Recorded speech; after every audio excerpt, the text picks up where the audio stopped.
সংগ্রাম জেলার নেতা তবে মজুমদার জিন্দাবাদ, জিতিন প্রসাদ জিন্দাবাদ, জিতিন প্রসাদ জিন্দাবাদ, বন্দে মাতরম। যারা যারা কর্মীরা তাদেরকে অভিনন্দন জানাই। আজকে সবাই হাত তুলে দেন। এই সবাই যেভাবে আপনারা আজকে সবার উৎসব নিয়ে এসছেন, অদিতদার মহিলা কংগ্রেসে জয়েন করছে অদিতদার হাত ধরে। আরো মহিলারা আছে, নিচে আছে তারা। আমাদের প্রিয় নেতা অধীর রঞ্জন চৌধুরী মহাশয়, অধীর রঞ্জন চৌধুরী জিন্দাবাদ, অধীর রঞ্জন চৌধুরী জিন্দাবাদ। জেলার সভাপতি শ্রী তাপস মজুমদার মহাশয়।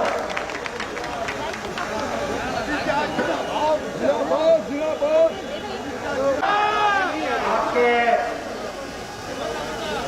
बंगाल कांग्रेस कमेटी के अध्यक्ष, कांग्रेस वर्किंग कमेटी के मेंबर और कांग्रेस पार्टी के संसद के अंदर नेता अधीर रंजन चौधरी जी यहाँ मौजूद, पूर्व कांग्रेस के राष्ट्रीय सचिव शुभंकर सरकार जी हमारे साथ आए, ऑल इंडिया कांग्रेस के सचिव डीपी सिंह जी, इंटक के प्रेसिडेंट कमरुद्दीन साहब और हमारे यूथ कांग्रेस से लेके मेन कांग्रेस के जिलाध्यक्ष तपन मजूमदार, तपस मजूमदार। आज यहाँ बंगाल में मुझे आने का मौका मिला है और जब मैं यहाँ से जाऊंगा तो सोनिया जी और राहुल जी को बताऊंगा कि कांग्रेस पार्टी इतनी मजबूती से चुनाव लड़ रही है कि भारतीय जनता पार्टी और तृणमूल कांग्रेस बोरियां बिस्तर बांध ले, क्योंकि कांग्रेस की जो आंधी आने वाली बंगाल के एक संस्कृति संस्कार के ऊपर जो हमला हो रहा है, जब भारतीय जनता पार्टी यहाँ विभाजन करना चाहती, बंगाल की जो आत्मा है उसको मिटाना चाहती, यहाँ पे दूसरे लोग आना चाहते जो दूसरी संस्कृति के हैं, गुजरात के लोग हावी हो जाएंगे, बंगाल को यहाँ से बंगाल की सोच को मिटाना चाहते। कांग्रेस पार्टी पूरे देश में किसानों के लिए लड़ रही, किसानों के जो कानून है, आप तो संसद में बोलते ही, मुझे भी पता लगा कि ये वो जगह है, ये वो प्रदेश है जहाँ जमीन के ऊपर जब उद्योगपति आ रहे थे तो पूरी यहाँ पे बंगाल ने सरकार हिला दी। आज फिर बंगाल के किसानों को कुछ लोग कब्जा करना चाहते हैं। किसान तो रहेंगे मगर किसी के इशारों पे, गुजरात के लोगों के इशारों पे नाचेंगे। ये कांग्रेस पार्टी कभी नहीं होने देगी। बंगाल का किसान किसी के सामने नहीं झुकेगा। और एक और बात बोलूंगा, मैंने अधीरदा को सुना कि भारतीय जनता पार्टी हमारे राष्ट्रगान को गुरुदेव रविंद्रनाथ ठाकुर जी के जो बंगाल की शान है, बंगाल की पहचान है, उनकी जो लिखी हुई व्यक्ति और कविता है उसको बदलना चाहते हैं। राष्ट्रगान एक सोच है बंगाल इस देश की, एक विचारधारा है, कोई शब्दों में नहीं। तो जो लोग राष्ट्रगान के शब्द हटाना चाहते हैं उसे बंगाल की जनता करारा जवाब देगी। अरे देगी कि नहीं देगी? अरे तपस दिन भाषा नहीं करवाया, जवाब देगी। नहीं सुना दे रहा, बंगाल की आवाज दिल्ली तक जानी चाहिए, जवाब देगी। आप कुछ मालूम पड़ा तो मैं ज्यादा वक्त न लेते हुए यहाँ के मिष्टी यादें, आपकी मिष्टी दोई, आपका प्यार, आपका हौसला, आपकी ताकत वो लेके जाऊंगा, फिर आऊंगा। मगर आपसे वादा लेता हूं कि ये अधीर रंजन चौधरी जमीन के नेता हैं, कांग्रेस पार्टी के नेता हैं, ये बंगाल के नेता बनेंगे कि नहीं ये बता दो मुझे। बंगाल के नेता बनेंगे तो यही विश्वास है मुझे कि आप लोग मजबूती से कांग्रेस का झंडा लहराएंगे, मिलकर हम यहाँ काम करेंगे। अभी तो चुनाव की शुरुआत है, देखिएगा आगे आगे होता क्या है। बहुत बहुत धन्यवाद आप सबका।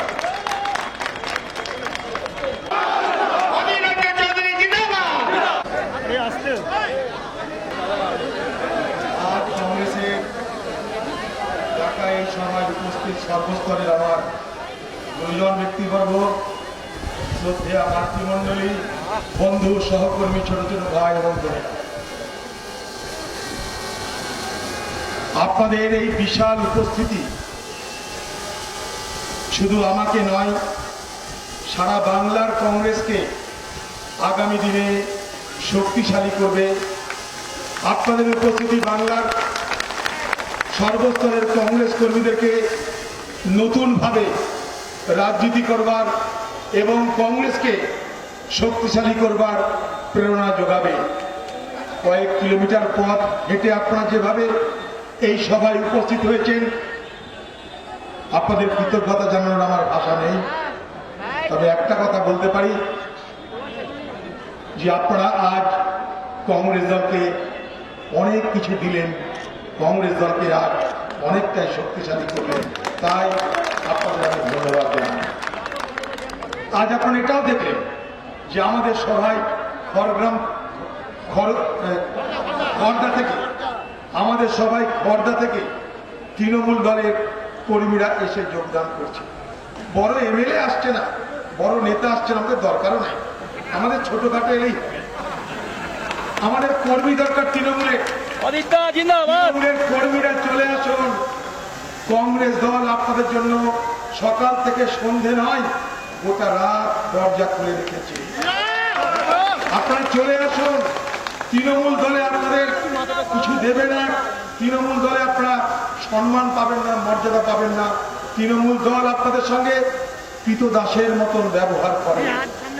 তাই একটা কথা বলতে চাই, नजर बदलो नजारा बदल जाएगी, सोच बदलो सितारे बदल जाएगी, कास्तियों की जरूरत नहीं, किनारे बदलो, दिशा बदलो, किनारे खुद ब खुद बदल जाएगी। তোমরা তোমাদের ধারণা পাল্টে দাও। তৃণমূলের কর্মীরা, কংগ্রেস তোমাদের জন্য আছে। এই বাংলায় 10 বছর তৃণমূল শাসন করছে, ভারতবর্ষে 6 বছর বিজেপি শাসন করছে। কলকাতার মানুষ, দমদমের মানুষ, বাংলার মানুষ, আপনারা শিক্ষিত সচেতন মানুষ, প্রতিদিন টিভি দেখেন, প্রতিদিন খবরের কাগজ দেখেন। বলুন, 6 বছরের মোদী রাজত্ব, 10 বছরের দিদি রাজত্ব আমার আপনার জীবনের কোন মৌলিক পরিবর্তন করতে পেরেছে? কি কাজ আপনি বলবেন কংগ্রেস পারেনি, মোদী পারল? একটা কাজ আপনার জীবনে কোনো মৌলিক পরিবর্তন করতে পারেনি, কিন্তু আমাদের সমাজের মৌলিক পরিবর্তন করবার চেষ্টা করছে, আমাদের রাষ্ট্রের মৌলিক পরিবর্তন করবার চেষ্টা করছে আজকের বিজেপি ক্ষমতায় আসতে। ওরা এটা মানতে চাইছে না, এদেশ সকলের দেশ। ওরা মানতে চাইছে না এদেশের উপরে প্রত্যেকটা ধর্ম বর্ণের মানুষের সমান অধিকার। তাই আজ ভারতবর্ষকে সাম্প্রদায়িক বিভাজন করবার রাজনীতি শুরু হয়েছে। বাংলায় স্বাধীনতার পর এ রাজনীতি ছিল না, সাম্প্রদায়িক বিভাজনের রাজনীতির সঙ্গে আমরা পরিচিত ছিলাম না। এ বাংলা কখনো জাতপাতের রাজনীতি করেনি, কিন্তু আজ বাংলার রাজনীতির আকাশে এক ভয়ঙ্কর দুঃস্বপ্ন নিয়ে সাম্প্রদায়িক শক্তি বিজেপি এবং পশ্চিমবঙ্গের স্বৈরাচারী শক্তি তৃণমূল পার্টির উত্থান বাংলার মানুষকে শঙ্কিত করছে। তাকিয়ে দেখুন দিল্লির দিকে, গোটা দিল্লি কৃষকরা ঘিরে রেখেছে। কৃষকদের বক্তব্য, কৃষি বিরোধী আইন মোদী পার্লামেন্টে পাশ করিয়েছে, সেই আইন প্রত্যাহার করো, এ দাবি কংগ্রেসও করেছে। রাহুল গান্ধীর নেতৃত্বে এ দাবি আমরা সংসদে করেছি, রাহুল গান্ধীর নেতৃত্বে এ দাবি আমরা সড়কে করেছি। সড়ক থেকে সংসদ, রাস্তা থেকে পার্লামেন্ট। আমরা কৃষি আইন, যে কৃষি আইন নরেন্দ্র মোদী ভারতে কৃষকদের উপরে চাপিয়ে দিতে চাইছে যে কৃষি আইন চাপিয়ে দিলে সারা ভারতবর্ষের খাদ্য নিরাপত্তা বিঘ্নিত হবে। আমরা তার বিরোধিতা করছি। আমাদের দেশের মানুষ রেশনে সস্তায় চাল গম পায়। ভারতবর্ষের কংগ্রেস সরকার খাদ্য সুরক্ষা আইন চালু করেছিল বলে আজকে ভারতবর্ষের 82 কোটি মানুষ 2 টাকা 3 টাকা ধরে চাল গম পায়।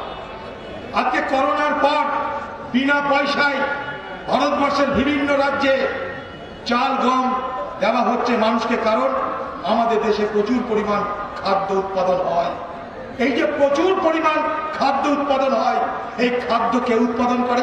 কৃষক এই খাদ্য উৎপাদন করে। কিভাবে হয়? ইন্দিরা গান্ধী বলেছিল, কৃষক তুমি খাদ্য উৎপাদন করো, তোমাকে আমি ন্যায্য মূল্য দেব। কৃষক তুমি খাদ্য উৎপাদন করো, তুমি যত ফসল উৎপাদন করবে সরকার তা কিনে নেবে, তোমার কোনো ভয় নাই। তার জন্যই কৃষক বাজার মান্ডি, তার জন্যই ন্যূনতম সহায়ক মূল্য কৃষকদের জন্য আমরা স্থির করে দিয়েছিলাম। তার বিনিময়ে ইন্দিরা গান্ধী কি করেছিলেন? তার বিনিময়ে ইন্দিরা গান্ধী ভারতবর্ষের প্রত্যেকটা এলাকায় এলাকায় রেশন দোকানের মাধ্যমে সস্তায় চাল গম চিনি দেওয়ার ব্যবস্থা করেছিলেন। আজ ভারত সরকার কি বলছে? ভারত সরকার বলছে রেশন ব্যবস্থার মধ্যে দিয়ে চাল গম দিতে গিয়ে সরকারের লোকসান হচ্ছে। শান্তাকুমার রিপোর্ট তারা বলে দিয়েছে ভারত সরকারের প্রতি বছর 1,30,000 কোটি টাকা লোকসান হচ্ছে। তাই অনুদান দেওয়া বন্ধ করে দাও, সস্তায় চাল গম দেওয়া বন্ধ করে দাও। কারণ আজকে যে আপনি রেশনের দোকানে 2 টাকা 3 টাকা কিলো চাল গম পাচ্ছেন, সেখানে 28 টাকা প্রতি কিলো ধরে অনুদান দিচ্ছে কেন্দ্রের সরকার ইন্দিরা গান্ধীর সেই নীতির দৌলতে। আজ ভারত সরকার সেই জায়গাটা ভেঙে দিতে চাইছে, অর্থাৎ কৃষককে তার উৎপাদিত ফসল কেনার দায়িত্ব নিতে চাইছে না। রেশন ব্যবস্থার মাধ্যমে সস্তায় চাল গম মানুষের কাছে পৌঁছে দেওয়ার দায়িত্ব আজকের ভারত সরকার নিতে চাইছে না। তাহলে কি হবে? আমাদের খাদ্য সংকট দেখা দেবে, ভারতবর্ষের খাদ্য নিরাপত্তা বিঘ্নিত হবে। যখন আমাদের দেশ স্বাধীন হয়েছিল আমাদের দেশে খাদ্য উৎপাদন হতো কত? 5,30,00,000 টন। ইন্দিরা গান্ধী সবুজ বিপ্লব করলেন, 3টে করে ফসল আমরা মাঠে ফলাতে আরম্ভ করলাম। আজ ভারতবর্ষে মোট খাদ্য উৎপাদন হয় 30.5 কোটি টন। আমাদের খাবারের অভাব নেই। সেই জায়গাটা ভেঙে দিতে চাইছে আজকে মোদী সরকার, তাই তার বিরুদ্ধে লড়াই আমাদের। আজকে তার জন্য পথে নেমেছি আমরা। সারা ভারতবর্ষের কৃষকদের সঙ্গে কাঁধে কাঁধ মিলিয়ে আমরা লড়তে চাই। আমি যে কথাটা বলতে চাইছি, তাহলে আমি বেশিক্ষণ সময় নেব না, কারণ সন্ধ্যে নেমে আসছে। মোদী সরকার ক্ষমতা আসার পর একটা একটা করে সিদ্ধান্ত, তার বিনিময়ে ভারতবর্ষ কি পেল? প্রথমে বলেছিল কালো টাকা ফিরিয়ে দেব, প্রতিটা মানুষ তোমরা 15 লাখ টাকা করে পাবে, আমাদেরকে ক্ষমতায় আনো। মানুষ ক্ষমতা দিয়েছে, 15 লাখ তো দূরের কথা, 15 পয়সা আজ পর্যন্ত পাইনি। মোদী ভারতবর্ষের মানুষকে বলল আমি নোটবন্দি করে দিচ্ছি, আমি নোটবন্দি করে দিচ্ছি, সব কালো টাকা ধরা পড়ে যাবে, তোমরা আমাকে সাহায্য করো। রাতারাতি নোটবন্দি হয়ে গেল, ভারতবর্ষের লক্ষ লক্ষ শ্রমিক বেকার হয়ে গেল, ভারতবর্ষের মানুষ ব্যাংকে টাকা তুলবার জন্য লাইন দিতে গিয়ে মারা গেল। আমরা আজও জানলাম না কত কালো টাকা উদ্ধার হলো। উল্টে আমরা কি দেখলাম? রিজার্ভ ব্যাংক রিপোর্ট দিয়েছে যে ভারতবর্ষে কালো টাকা উদ্ধার হয়েছে 2 থেকে 2,500 কোটি টাকা। উল্টা দিকে নোট বাতিল করে নতুন নোট ছাপাতে খরচ হয়েছে 22,000 কোটি টাকা। তাহলে 22,000 কোটি টাকা আমি খরচা করলাম, 2,000 কোটি টাকার কালো টাকা উদ্ধার করলাম। ঢাকের দায়ে মনসা আমি বেঁচে দিলাম। এটাই আজকের ভারতবর্ষের মনসা। লকডাউন করে দিল রাতারাতি, 4 ঘন্টার ব্যবধানে বললো লকডাউন। বলল কি? মহাভারতের যুদ্ধে পাণ্ডবরা জিতেছিল 18 দিন লড়াই করে। আমি করোনার বিরুদ্ধে লড়ে জিতব, আমাকে 21 দিন সময় দিন। আজকে 7 মাস পার হয়ে গেল, মানুষ সব মেনে নিল। 4 ঘন্টা নোটিশে হঠাৎ করে লকডাউন।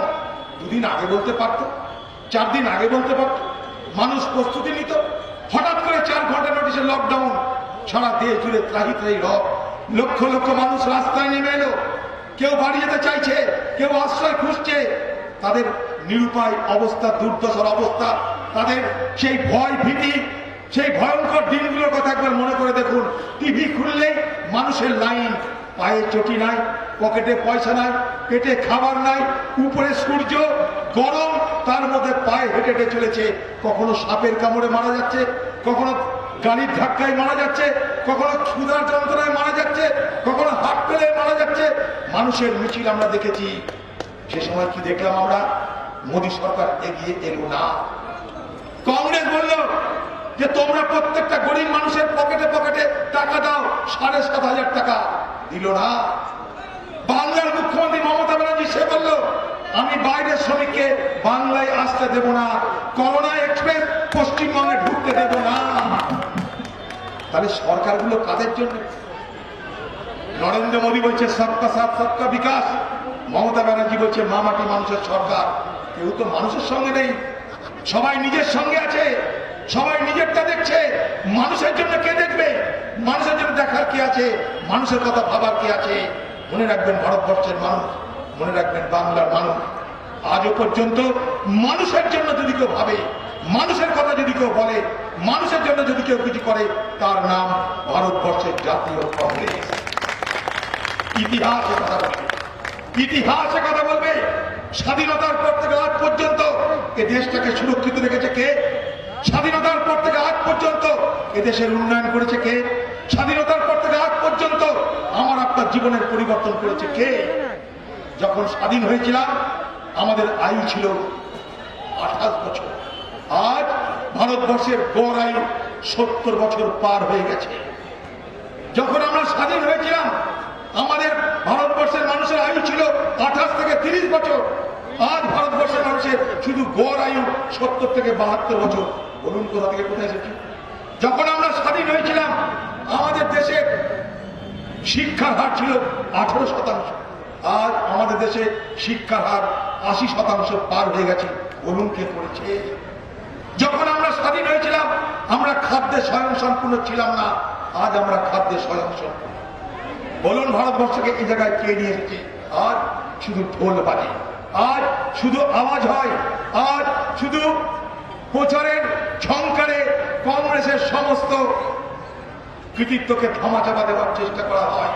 আমরা কৃতিত্বের জন্য রাজনীতি করিনি, আমরা কৃতিত্বের জন্য কেউ বাজনা বাজাবে, ঢোল বাজাবে সেই অপেক্ষায় থাকিনি।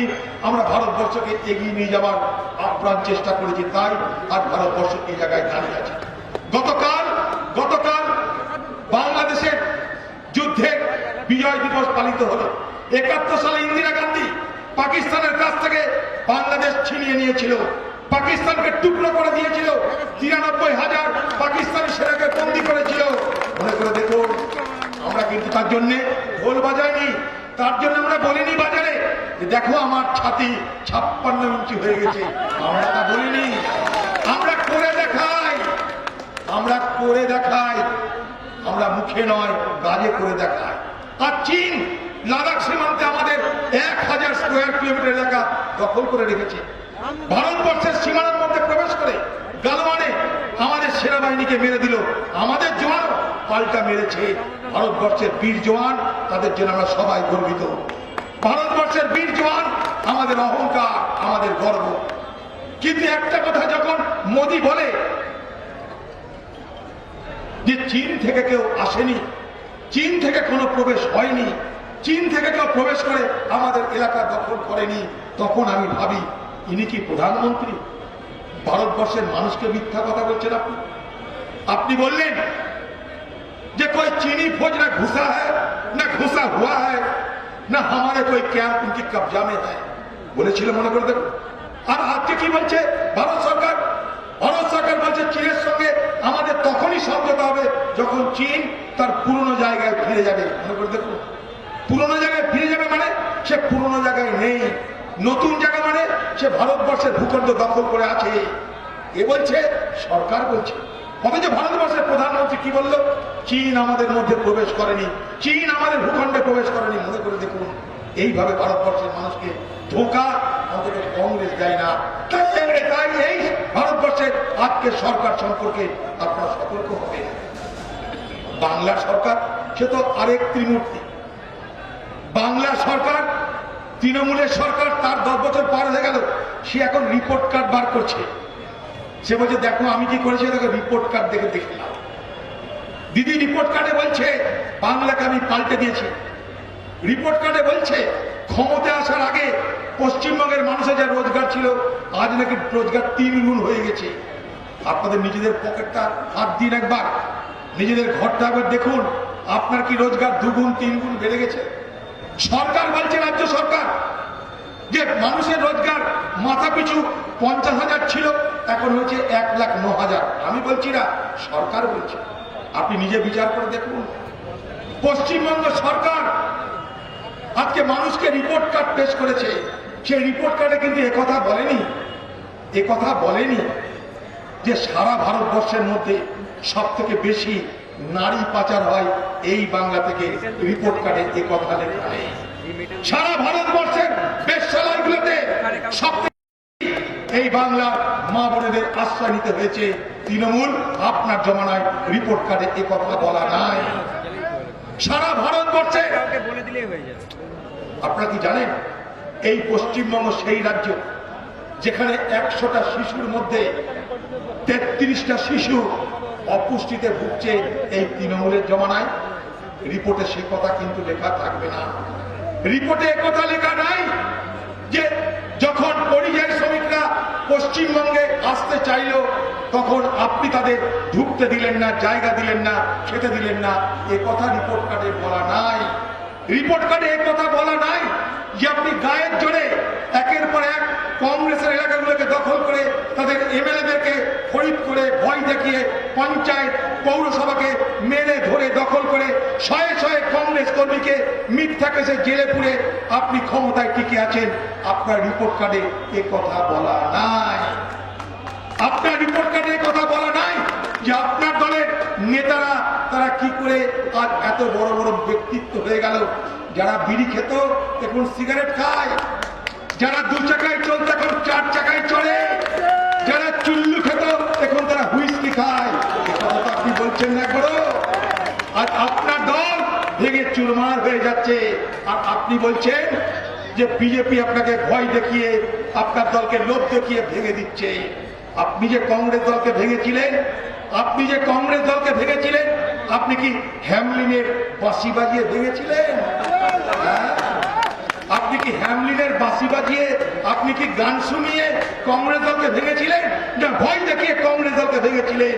বাংলার মুখ্যমন্ত্রী, যে খেলা আপনি কংগ্রেসের বিরুদ্ধে খেলেছেন, যে খেলা খেলে আপনি কংগ্রেসকে দুর্বল করেছেন, আজকে সেই খেলার শিকার হতে হচ্ছে আপনাকে। History has a nasty habit of repeating itself. ইতিহাস বারবার এইভাবে পুনরাবৃত্ত হয়। আপনি আর বিজেপি একই শিক্ষা দুটো ভাগ, একই শিক্ষা দুটো ভাগ, একই শিক্ষা কি दो पहलू, बीजेपी और TMC. You are being paid back by your own coin. তাই তৃণমূলের কর্মীদেরকে বলবো, যদি মনে করেন ভারতবর্ষকে ধর্মনিরপেক্ষ রাখতে হবে, যদি মনে করেন ভারতবর্ষের গণতান্ত্রিক পরিকাঠামোকে বাঁচিয়ে রাখতে হবে, যদি মনে করেন ভারতবর্ষ সকলের দেশ, যদি মনে করেন এ ভারতবর্ষ সকলের জন্য, আপনাদের জন্য কংগ্রেসের দরজা খোলা থাকলো। আমি খুব দায়িত্ব নিয়ে বলছি, সারা বাংলা জুড়ে আজ কংগ্রেসের নব উত্থান হচ্ছে। সারা বাংলা জুড়ে আজ যেখানে যত কংগ্রেস সব এক হয়ে সংঘবদ্ধ হয়ে এ বাংলায় তার নিজের পরিচয়, তার নিজের অস্তিত্বকে সে খুঁজে নিয়ে তার প্রমাণ দিতে আরম্ভ করেছে এবং সে লক্ষ্য ঠিক করেছে আগামী দিনে এই বাংলায় ধর্মনিরপেক্ষ শক্তির জোট গঠন করে, কংগ্রেস বাম জোট গঠন করে আগামী দিনে এই পশ্চিমবঙ্গকে আমরা দখল করব। আজ আমার কথা শুনতে হয়তো তৃণমূলের মনে হবে কি না কি বলছে, কিন্তু দিদি ভাই আপনাকে আগামী দিনে দেখাবো, আপনাকে হাজিরার মনে বসিয়ে রেখে দেখাবো। দেখুন আপনার বাংলা আজ কাদের দখলে। আপনি আর বাংলাকে রক্ষা করতে পারবেন না। গোটা আপনার তৃণমূল গোটা দল আর চোর লুটেরা বাটপারদের দলে রূপান্তরিত হয়েছে। এখন আপনি বলছেন 5 লক্ষ টাকা স্বাস্থ্য সাথী দেব। এতদিন মনে ছিল না 10 বছর আপনার মনে ছিল না যে আমাদের স্বাস্থ্যের জন্য ব্যবস্থা করা উচিত? ভোটের আগে আপনার সব মনে পড়ছে। এখন প্রতিদিন দিদি এত প্রতিশ্রুতি দিচ্ছে, প্রতিদিন প্রতিশ্রুতি, সকাল বিকাল প্রতিশ্রুতি, এমন প্রতিশ্রুতি দিচ্ছে আগামী দিনে আমাদের কোনো ভাবনাই নাই। সকাল হবে পোলাও খাবো, দুপুর হবে বিরিয়ানি খাবো, রাত হবে আবার না মাটন খাবো, তারপরে ফিরনি খাবো, তারপরে ঘুমিয়ে যাব। দিদির এত প্রতিশ্রুতি আমাদের সামনে, প্রতিশ্রুতির বন্যা বইছে আজকে। সবাইকে নাকি মুফতে রেশন দিবে। মুফতে রেশন ভারতবর্ষের বহু রাজ্যে চালু আছে। করোনা কালে ভারতবর্ষের বহু রাজ্য এই মুফতে রেশন দিচ্ছে। চলে যান ছত্তিশগড়, চলে যান ঝাড়খণ্ড, দেখে আসুন বাংলার মানুষ। বলছে আমি স্বাস্থ্যসাথী প্রকল্প দিব 5 লক্ষে। এতদিন কেন দেননি? কে সেই টাকা দিবে? বাংলার মানুষ। আপনার চিকিৎসা কি হাসপাতালে হয়? বাংলার মানুষ। আপনি চিকিৎসার জন্য কেন ব্যাঙ্গালোর ছুটে যান? আপনি চিকিৎসার জন্য কেন দক্ষিণ ভারত চলে যাচ্ছেন? আপনি চিকিৎসার জন্য কেন বোম্বে যাচ্ছেন? প্রশ্ন সরকারকে করতে হবে। আজকে 5 লক্ষ টাকার আপনি বলছেন আমি বীমা প্রকল্প করব। কোন বীমা কোম্পানি? কে সেই টাকা দিবে? কোথায় আপনি টাকা পাবেন? বাংলার সরকার। আপনি বলুন আপনার জমানায় এই পশ্চিমবঙ্গ সরকার কত টাকা বাজারে ধার করেছে আপনারা কি জানেন? বাংলার মানুষ আপনারা কি জানেন? আজকে এই মুহূর্তে আমাদের পশ্চিমবঙ্গের মানুষের উপরে ধারের বোঝার পরিমাণ, ঋণের বোঝার পরিমাণ কত? 4,20,000 কোটি টাকা। কালকে যদি আপনার ঘরে একটা বাচ্চা শিশু জন্মগ্রহণ করে, পৃথিবীর আলো দেখার আগে, পৃথিবীর বাতাস গ্রহণ করার আগে তার মাথার উপরে ধারের বোঝার পরিমাণ হবে 50 থেকে 55,000 টাকা। আপনি বাংলাকে কাঙাল করেছেন। আজ বাঙালি কাঙালি হয়েছে আপনার দয়ায়। বাংলার মুখ্যমন্ত্রী মমতা ব্যানার্জি। আজ আপনি কি বলছেন? আজ আপনি আবগারি দপ্তরকে বলছেন বছরে আমার 20,000 কোটি টাকা রোজগার করে দাও আবগারি দপ্তর। কি করে? মদ বেচো, পাড়ায় পাড়ায় মদের দোকান খোলো, গলিতে গলিতে মদ বেচো। যত মদ বেচবা তত আমাকে তোমরা আমদানি দেবা। দিদি বলছে আমার 20,000 কোটি টাকা খালি মদ বেচে আমাকে লাভ করতে হবে। কোথায় চলেছে বাংলা বুঝতে পারছেন? বাংলার পশ্চিমবঙ্গের মুখ্যমন্ত্রীর অভাব এমন জায়গায় পৌঁছেছে, এখন বাংলার যুবকদেরকে মদ খাওয়াতে চাইছে। মদ বেচে রোজগার করে বছরে 20,000 কোটি টাকা সে লক্ষ্যমাত্রা ঠিক করে দিচ্ছে রোজগারের আবগারি দপ্তরকে। ভাবুন, বাংলার সরকার আজ অলিতে গলিতে পাড়ায় বস্তিতে মহল্লায় চালু করেছে লটারি। লটারি মানে জুয়া। আগে সপ্তাহে লটারি হতো, এখন দিনে লটারি। একবারের জায়গায় 5 বার লটারি। কেন? যত লটারির টিকিট বিক্রি হবে তত দিদির ঠান্ডা হবে। তাই রোজগারের জন্য জুয়া চালু করে দিল, রোজগারের জন্য মদ চালু করে দিল বাংলার মুখ্যমন্ত্রী। আপনি আমাদেরকে বাংলার বেকার যুবককে আর কি দেবেন?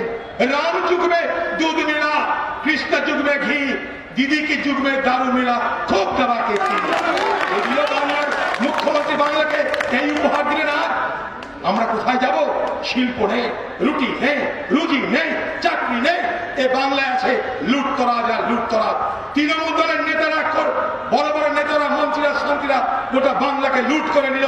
আপনার তাকিয়ে দেখুন, নিজের চোখে বাংলাকে দেখুন, কান দিয়ে বাংলাকে দেখবেন না।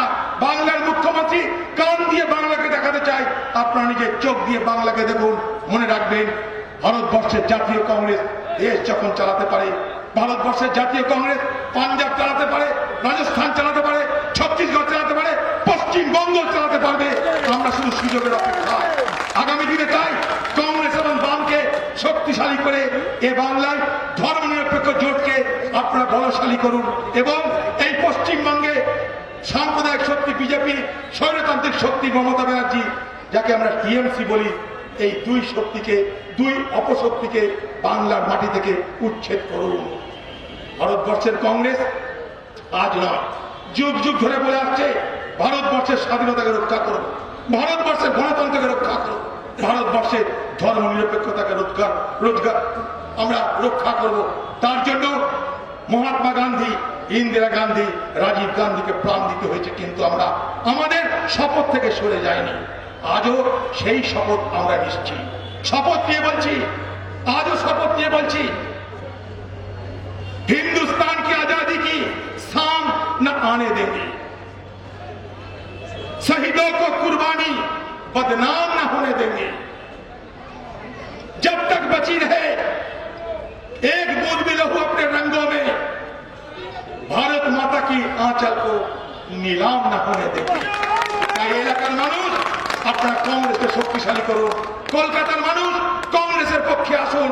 কলকাতার মানুষকে বলবো কংগ্রেসকে বুঝুন, জানুন। এ পশ্চিমবঙ্গ করেছে কংগ্রেস, বিধানচন্দ্র রায় করেছে, পশ্চিমবঙ্গকে ধ্বংস করেছে বাংলার মুখ্যমন্ত্রী মমতা ব্যানার্জি। তাই ফিরিয়ে আনুন কংগ্রেসকে, ফিরিয়ে আনুন কংগ্রেস বাম জোটকে। এই আবেদন করে সকলকে আমার নমস্কার, সালাম, স্নেহ, ভালোবাসা জানিয়ে আমার কথা শেষ করছি। জয় হিন্দ। উপস্থিত হয়েছেন আপনারা